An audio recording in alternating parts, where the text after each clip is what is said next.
de 12 pontos possíveis, com o time esfacelado pela data FIFA, pelos desfalques, e bate o Fluminense no Maracanã. Estou aqui com o Alex, com a Jéssica Sescon. Bem-vindo a mais um Troca de Passes, Alex. Valeu, André. Boa noite. Boa tarde já pro fim da boa noite. Então, boa noite já, oficialmente boa noite. Jéssica, todo mundo que está em casa. Se for ver um clássico, lógico que tem atenção pro Botafogo, ou pro Fluminense, desculpa.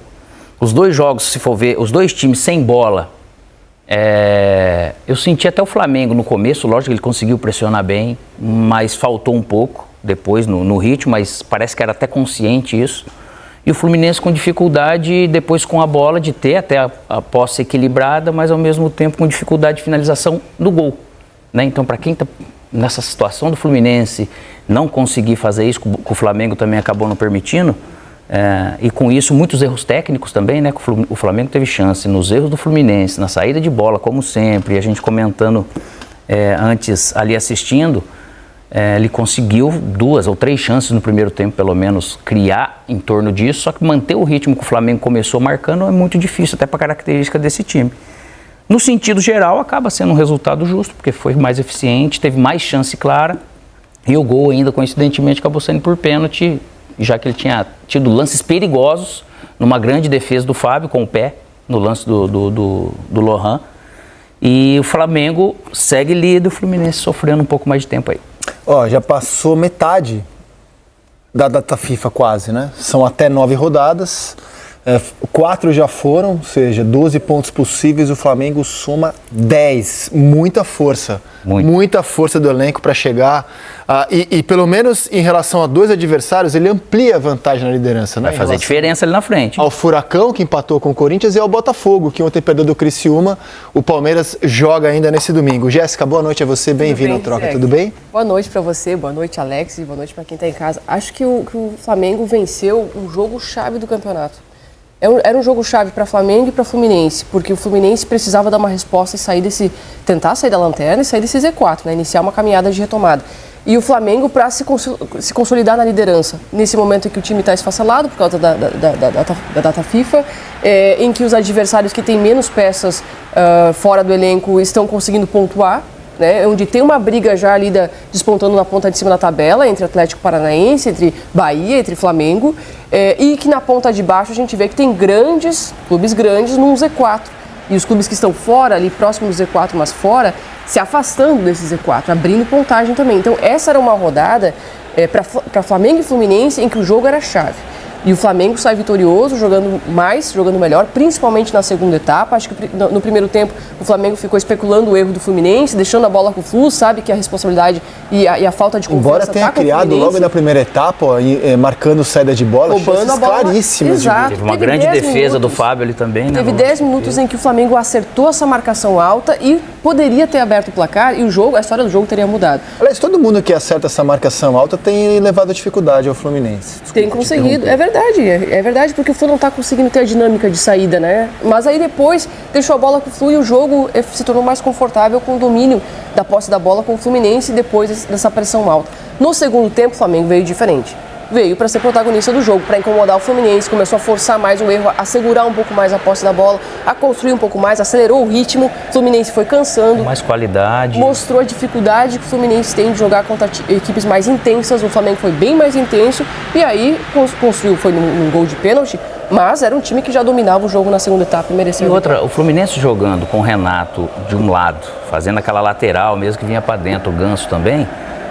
Acho até que o Flamengo utilizou pouco essas laterais assim para fazer esse volume de jogo. Por isso que ele fez a escolha de jogar sem bola.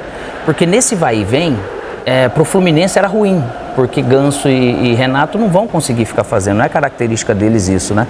Mas sempre nas transições que Ganso e Renato estavam atacando e o Fluminense acabava, na maioria das vezes, perdendo a bola, o Flamengo com paciência, na verdade, para marcar, ele ia levando perigo nisso. Mas só que muitas finalizações, você vê que o Flamengo ele errou até o gol.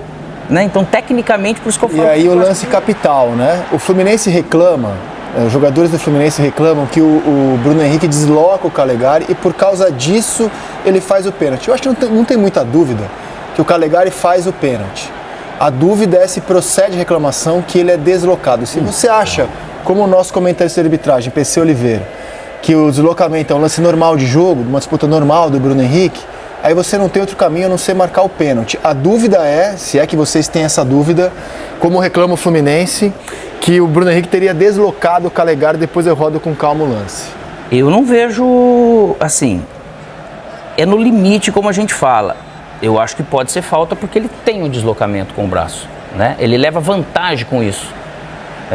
Agora, até onde isso é falta, para a arbitragem, né, que a gente fica esperando. O VAR não chamou? O VAR não chamou Não nem houve nada. revisão. Depois o pênalti, concordo contigo que ele acaba acontecendo, mas é um toque importante na briga ali Eu pro acho que o espaço. pênalti é indiscutível, né? Eu acho que nem cabe discussão, o pênalti é indiscutível. Mas Acho que o- a única dúvida é se você aí em casa, a gente aqui, entende que o Bruno Henrique possa ter feito falta no Calegari. Mas eu acho que empurrão, não, né? eu acho que não há falta porque ele ainda está de forma lateral, né, André, né, Jéssica? Aí o Diniz Se ele está também um foi pouco mais de expulso. costa, No finzinho do jogo. Já a gente mostra o lance com calma, por vários ângulos. Diniz escalou um Fluminense hoje com o Martinelli na zaga, o meio-campo que tinha Lima, Renato Augusto, Ganso, Gabriel Pires, John Kennedy e Cano. E ainda assim, pelo menos no meu entendimento, ele foi bem superado pelo Flamengo hoje no Maracanã. Foi, Né? foi. O Flamengo se impôs no jogo, né? E a gente vai mostrar o lance capital, que leva ao gol do Flamengo. Ó, fiquem à vontade e opinem, porque eu acho que é um lance realmente que dá discussão. ele dá discussão. O fato de estar mais lateralizado os dois, eu acho que fica mais fácil de julgar não falta. Ó. É que ele dá um empurrão, entendeu? Ah, mas acontece, Alex, aí no jogo muitas vezes, mas muitas vezes Eu vou, dado eu falta, vou né? discordar de vocês. Eu acho O PC opina que isso é um contato de jogo e que o Calegari perde o tempo da bola, né? Perde e aí ele foi surpreendido. Ele já perdeu espaço também, né? A prioridade do espaço já acaba sendo do Bruno, que com a velocidade dele ele chegaria. Esse não é o melhor ângulo, vai ter um ângulo por trás para a gente analisar também essa reclamação do Fluminense. Eu acho um lance dificílimo, confesso. Eu acho que, bem olha lá, discutível. eu acho é um ângulo por trás, na verdade. Eu acho um lance dificílimo. E normalmente a gente vai brigar, você não briga empurrando. Ó, E esse, é com- acho vai que por com o esse ombro, ângulo. ombro. Ó, o cotovelo dele, ele vai, ele faz um movimento, ó. E como não tá bem apoiado o E acaba Calegari, desequilibrando o Calegari. A gente sabe que um empurrão assim olha lá, ó. Pega, desequilibra o atleta, né? ele tá na corrida desequilibrado pela aqui, busca do pega um espaço, pouco aqui na escápula do Calegari, é discutível, cara. Não, eu acho que é discutível, tanto que estamos debatendo. Agora o juiz tem fração de segundos, ele foi convicto. Tá vendo? Tem um empurrão. Tem, né, no Na lance costela, natural, né? Embaixo do Qual braço é a dele. opinião de vocês? Já formaram uma opinião sobre o lance? Eu acho que foi falta do Bruno Henrique. Eu acho que poderia marcar falta também. Não querendo trazer polêmica pro lance, nem aliviar, nem nada pra ninguém. Nós estamos aqui para dar nossa opinião. Eu Mas acho sabe que por quê? poderia Porque marcar a disputa falta. por espaço, ela é ombro no ombro, a gente sabe disso. Quando tem um braço que desloca, ali na altura da costela, imagina dois jogadores de velocidade, o atleta vai perder o equilíbrio.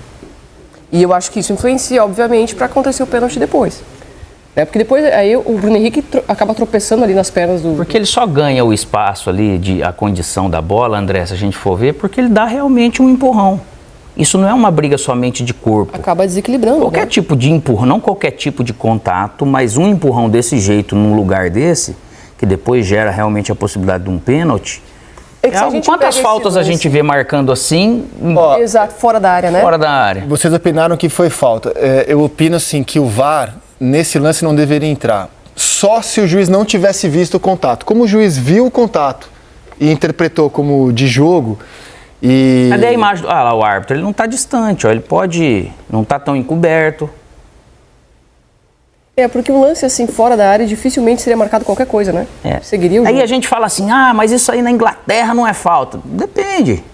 A Pode até convicção que ser eu que tenho não. é que o VAR não deveria entrar. O juiz viu isso no campo e tomou a escolha dele. Acho que é um lance completamente interpretativo. Vocês aqui opinaram que foi falta. Eu olho o lance várias vezes e tenho muita dúvida. Tenho dúvidas. A certeza que eu tenho é que o Flamengo jogou muito melhor que o Fluminense. Sim.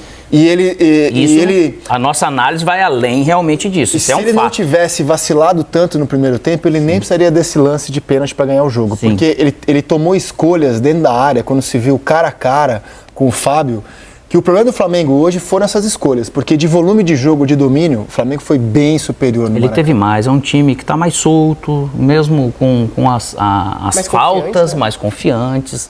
No sentido geral, ele está mais jogado. O Fluminense, ele, por mais que foi o time campeão da América, esse ano tem sido difícil, cara. E viver esse momento que o Fluminense está vivendo é terrível, cara. Você vai jogar um clássico sendo o último colocado. Cara, são 6 pontos em 11 jogos. E você passa o jogo, o Fluminense não consegue finalizar. Isso tudo é algo muito difícil para você. Você quer ter a bola. O Fluminense teve. Se você for olhar em posse de bola, ficou ali 50-50. Mas a parte produtiva, nesse último terço de campo, só aparece o Flamengo no campo do Fluminense, e não ao contrário. Vamos ao Maracanã? Bora. Vamos lá. Né? Vamos ao Maracanã. Paulo Andrade, Dodô e a Renata Mendonça transmitiram pelo Premiere. Certamente a gente quer saber a opinião deles sobre o lance do pênalti, né? O diretor pede que antes mesmo dos melhores momentos vocês opinem se da visão de vocês aí em loco foi falta do Bruno Henrique ou pênalti bem assinalado. Paulo, é um pedido aqui da produção do Troca. Bem-vindo. Não, pedido não é pedido. Pedido, nesse caso, é ordem, André Rizek. Muito obrigado. É lógico que eu vou perguntar para eles primeiro. Então, você acha que eu vou sair? Você acha que eu vou matar no peito eu acho que a e gente sair podia jogando mandar essa? um microfone pro Miguel, que é o nosso, eu entendi aqui, é o diretor que tá na edição, que é ele que deveria opinar, né? De repente ouvir a opinião. Mas o Miguel vai falar Por que favor. foi pênalti, normal. Primeiro as damas, Rê. Rê. De colocar os comentários. Olha, Paulo, eu achei que me pareceu... Primeiro, o erro, acho, de leitura ali do Calegari na ação dele, né? Ele corre por fora e ele dá a oportunidade do Bruno Henrique correr para dentro da área. Então, essa é uma ação defensiva errada na minha visão, porque quando você tem um atacante ali, é melhor você dar a profundidade, ou seja, dar a linha de fundo para ele correr e não a opção de correr para dentro da área. Então, nesse momento que ele faz essa corrida errada, ele já perde a disputa. E aí, quando ele se encontra com o Bruno Henrique, ele tem esse contato de corpo, mas para mim o que derruba o Bruno Henrique é a trançada de perna ali quando ele está caindo. Aí o PC, depois eu tenho certeza que vai poder dar uma análise mais clara, que ele que é o comentarista de arbitragem, mas para mim é isso, assim, é uma ação errada e aí na hora do que fazer, ele perde a disputa de corpo e as pernas acabam trançando o Bruno Henrique. Na imagem em que os dois estão de costas, a gente percebe que a mão do Bruno Henrique, primeiro tem mão com mão, braço com braço, o que acontece o tempo todo nesse tipo de disputa. Mas no final do movimento, a mão do Bruno Henrique, ela atinge a parte do lado do corpo do Calegari. É o que caracterizaria a falta e reclama o torcedor do Fluminense. Então, para mim é uma disputa normal de espaço dos dois, do Calegari e do Bruno, e foi pênalti. É muito, para mim, assim, se eu tivesse no lugar do árbitro, marcaria o pênalti. Para mim não tem, assim, muita dúvida não. Uma disputa normal de jogo, os dois disputando espaço, o Bruno Henrique ganha a frente. Eu acho que a síntese do negócio está na marcação do Calegari. Você tem que estar por dentro, não por fora. Você está por fora, você deixa o lado de dentro do campo, o Bruno Henrique vai entrar e aí tem a disputa e dentro da área, o atacante sempre está tranquilo. O atacante dentro da área sempre está tranquilo e aí qualquer trançapé, pênalti. Para mim é pênalti. Rizek, mas assim, eu acho que, de qualquer forma, o que é simbólico em relação ao jogo é que esse lance, ele mostra um pouco do que foi o jogo. A ligação das duas equipes. O Flamengo muito mais ligado. A gente caiu o sinal, mas a gente pode continuar a fala do Paulo. O Flamengo muito mais ligado, muito mais bem postado, com um plano de jogo que deu mais resultado, que era no primeiro tempo sufocar a saída de bola do Fluminense. E quem tem feito isso, tem se dado bem esse ano no Campeonato Brasileiro. Faltou para o Flamengo no primeiro tempo, sobretudo, aproveitar. Olha quantas bolas o Flamengo roubou na cara do Fábio e não conseguiu colocar para dentro no primeiro tempo. Ele dificultou por mérito dele, daquilo que ele se programou, como estratégia, como estudo, e executou bem. O Fluminense, com esses atletas diferentes, ele acaba realmente ainda falhando daquilo que o Fluminense já conseguiu fazer, né, André? Então ele não está conseguindo. O Martinelli ele consegue executar bem, o Ganso quando vem aqui. A gente continuou a frase do Paulo Andrade, espero que não tenha ficado bravo com a gente, né? Que a gente continuou a frase dele, agora já voltou o sinal lá do Maracanã. Imagina. Continuaram e muito bem, como esperado. E ali, ó, a movimentação do Gabriel Pires também é um pouco do retrato dessa diferença de ritmo das duas equipes. Foi impressionante e ficou flagrante em muitos momentos do jogo. Paulo, a gente até estava comentando, né? Foram 3, 4 situações do Gabriel, que é um bom jogador, que tem técnica. Mas assim, a estratégia do Flamengo, o primeiro tempo foi todo em cima daquilo que o Fluminense não fez na saída de bola, que o Flamengo conseguia atacar os jogadores que estavam com a bola, geralmente de costas. O Alex sabe bem o que é isso. Você tá de costas, você tem que ter dinâmica, você tem que ser rápido, às vezes tocar de primeira. Aí quando você demora um pouquinho, o Flamengo pressionou, e as melhores chances, com exceção daquela do Lohan, né, que ele teve a possibilidade de uma jogada bem construída pelo Flamengo, as outras foram todas chances doadas pelo Fluminense. O Fluminense não conseguiu sair jogando, teve muita dificuldade na primeira etapa. O Fluminense, lembrando, passou a primeira etapa inteira sem conseguir finalizar, né? Olha aí, Renata, a diferença de apetite, ó. E esse foi o início de segundo tempo, que a gente falou, né? O Flamengo terminou melhor a primeira etapa e na segunda etapa começou sufocando de novo, tanto na pressão alta, como também quando ele perdia a bola, ele retomava muito rápido, ele pressionava. Teve um lance, né, que foi o Gabriel Pires, foi tentar dominar uma bola de campo, de peito, ainda no campo de ataque, e o Bruno Henrique passou batida, assim, pegou a bola antes dela cair. Então, assim, mostrava a diferença de rotação. E o que me chama a atenção, bom, primeiro o Flamengo já merecia nessa hora estar à frente do placar, ele até tinha diminuído o ritmo, porque quando sai o Lohan e entra o Alan, fica um tempo Léo Ortiz e Alan, e o Gerson mais adiantado, só que aí o Flamengo produziu menos, né, com relação ao resto do jogo. E aí, no momento que o Calegari teve o lance do pênalti, o Flamengo fica na frente merecidamente, porque tinha produzido muito mais. O Fluminense terminou o jogo com 2 finalizações e 2 de fora da área. Então, assim, foi muito. O que me chama a atenção desse período do Fluminense, se a gente pegar os últimos 4 jogos sem o Arias, né, o Fluminense não chegou a finalizar 10 vezes em nenhum deles. E hoje finalizou 2. É muito pouco. A produção ofensiva do Fluminense, ela tá muito nula. E acho que isso é o que chama a atenção, porque a característica dos times do Fernando Diniz é justamente produzir ofensivamente.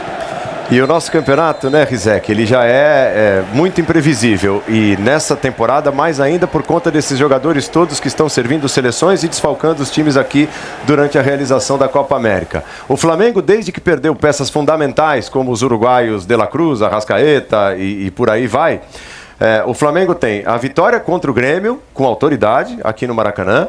O Flamengo, na última bola, descolou um empate contra o Atlético Paranaense, lá na Arena do Atlético, na Liga Arena, não é fácil. O Flamengo, na última bola, venceu o Bahia no Maracanã, que o Bahia, nesse momento, é o vice-líder do campeonato, né, na última bola do jogo. E hoje fez 1-0 também na reta final. Então é o Flamengo se doando muito até a última gota de suor para vencer os jogos e para superar todos esses desfalques.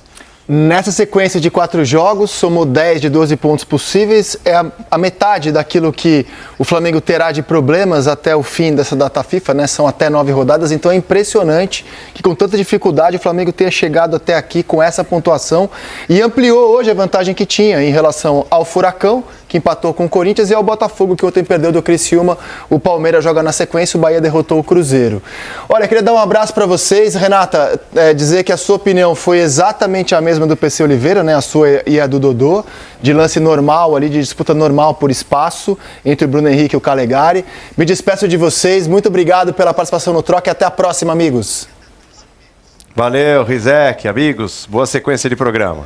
Agora, pontuação está super em dia, Flamengo realmente 10 de 12 pontos. Agora, poderia hoje estar um pouco melhor se o Bruno Henrique tecnicamente não tiver... Posso dizer que o Bruno Henrique vacilou hoje tecnicamente? Teve lances assim, matou de joelho, chutou torto. Tecnicamente não foi uma tarde feliz do Bruno Henrique. Eu acho que essa questão técnica, para mim, numa leitura, parece que o Bruno Henrique não está na sua melhor condição física. Porque você precisa dessa parte física para, nesses momentos de decisão, você estar com a perna firme, oxigenada e você conseguir tomar a melhor decisão. Hoje, me pareceu ele não estar realmente nessa condição de força que ele tem, que é um cara especial na parte física, e por isso que eu acho que ele acabou errando um pouco mais. É isso aí, nação, uma vitória na raça do Flamengo. O Mengão conseguiu essa boa vitória, foi 1-0, foi no sufoco, mas foi na raça. Quer dizer, o Flamengo tá na liderança. Estamos na liderança do Campeonato Brasileiro, disparado na liderança, hein? E um detalhe muito importante, olha só, anota aí. O Flamengo afundou o Fluminense na zona de rebaixamento. A crise continua lá no Fluminense e possivelmente veremos o Diniz demitido. Eu acho que o Diniz vai cair, não deve mais permanecer aí no elenco do Fluminense. Mas o Mengão, meus amigos, malvadão voltou, hein? Mesmo com os desfalques que estão na Copa América, o Flamengo conseguiu fazer uma boa partida. O Flamengo poderia ter matado a partida já no primeiro tempo, mas não caprichou nas finalizações, né? Teve vários lances ali onde Gerson, Lohan perderam gols cara a cara ali com gol, mas o Flamengo conseguiu fazer uma boa partida. 1-0 foi na raça. O Flamengo lutou até o último minuto. Nós vimos um Flamengo aguerrido lutando até o final da partida e é isso que a torcida quer ver em campo. Um Flamengo que luta até o fim. Então eu gostaria que você chegasse aqui e escrevesse aí nos comentários o que você achou da partida, qual é a sua análise para você. E aí, o Flamengo mereceu a vitória? Escreva aí, deixe a sua opinião registrada, né? É muito importante. E agora, meus amigos, estamos na liderança do Campeonato Brasileiro. Segue o líder. Quem criticava não pode criticar mais, porque nós somos líder do Campeonato Brasileiro. Tamo junto, a gente se vê no próximo vídeo.